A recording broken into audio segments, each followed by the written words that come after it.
माजी खासदार निलेश राणे सर आज रत्नागिरी दौऱ्यावरती आहेत। आपल्या सोबत बोलण्यासाठी स्वतः निलेश राणे सर आहेत। राणे सर, खूप महायुतीच्या संदर्भातला तिढा जो आहे तो नेमका कधी सुटेल, कधी नाव निश्चित होईल, काय सांगाल? आता हे नेतृत्व ठरवत असतं आणि मला असं वाटतं फॉर्म भरायचे दिवस आता काय 48 तासावरच आलाय, तर आज उद्यापर्यंत होईल। पण तशी रत्नागिरी सिंधुदुर्गाची काही अडचण अशी नाहीये। महाराष्ट्रामध्ये इतर ठिकाणी काही 2-3 अडचणीचे विषय झाले असतील आणि म्हणून काल पण मला वाटतं उदयनराजेंची कालच सीट जाहीर झाली। म्हणजे ज्या अडचणीच्या नाही आहेत त्याच्यामध्ये एक रत्नागिरी सिंधुदुर्ग ही अडचणीची नाही आहे। एवढी मोठी महायुती आहे, त्याच्यामध्ये कुठेतरी कोणाला तरी वाटतं की मी पण लढावं किंवा आम्हाला 1 जागा वाढून मिळावी, 2 जागा वाढून मिळाव्या। त्या कदाचित अडचणीमुळे वेळ लागला असावा, मला माहीत नाही, मी त्या प्रक्रियेत नाही। पण रत्नागिरी सिंधुदुर्गची तशी काय अडचण नाही।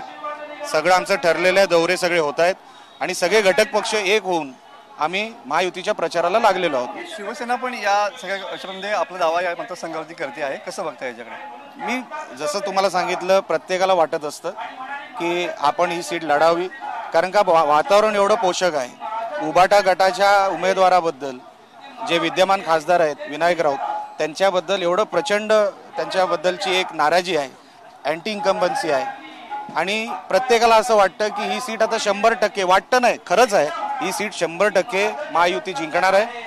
आमच्या मनामध्ये शंका नाही, म्हणून प्रत्येकाला वाटणं हे साहजिक आहे। ये वाला लेते हैं। Inverter AC. आप गैम्बलर हो ना? गैम्बलर? जुआ खेलते हो ना? तुम जुआ खेलते हो? अरे नहीं, ये तो कुछ भी बोले जा रहे हैं। इतनी महंगी और नाजुक एसी खरीद कर स्टेबलाइजर नहीं लोगे तो ये जुआ नहीं हुआ तो क्या हुआ? सिर्फ एक फ्लक्चुएशन आपके इन्वर्टर एसी के पार्ट्स को डैमेज कर सकता है। उसे वी गार्ड से सुरक्षित रखिए। V guard, India's number 1 stabiliser. Vinayak राऊतांनी काल उमेदवारी अर्ज दाखल केलाय, कसं बघता त्यांच्या उमेदवारीकडे? प्रतिस्पर्धी म्हणून असतील का ते? प्रतिस्पर्धी आम्ही विनायक राऊतांना आता समजत नाही, ते पूर्णपणे 10 वर्षात फेल गेले। काल फॉर्म भरताना एक कल्चर असतं की फॉर्म भरताना आपण शक्ती प्रदर्शन करायचं असतं।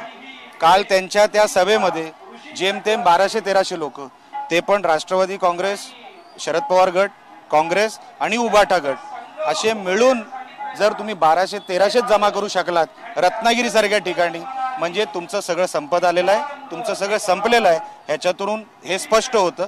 म्हणून विनायक राऊत आता आमच्यासाठी काय थ्रेट किंवा आम्हाला काय त्यांच्याबद्दल विचार करून आमची रणनीती बदलावी लागेल असं काय नाही। जनतेपर्यंत पोहोचायचं, जनतेचं जे मनात आहे ते काम करून देण्यासाठी आमचा विजन फक्त आता जनता आणि येणारी जी 5 वर्ष आहे मोदी सरकारची, त्यामध्ये आपण या मतदारसंघाला काय देऊ शकतो, जे मागच्या 10 वर्षाचा बॅकलॉग भरून काढायचा आहे, त्याच्यासाठीच आम्ही त्या निमित्तानेच प्रचार करतो। समजा जर कमळ चिन्हाला या ठिकाणी उमेदवारी मिळाली तर महायुतीमध्ये सगळे घटक पक्ष बरोबर असतील?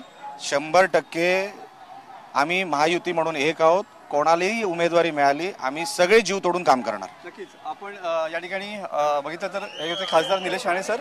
कॅमेरामॅन समित गजनेसह मी मनोज लेले, TV9 मराठी, रत्नागिरी।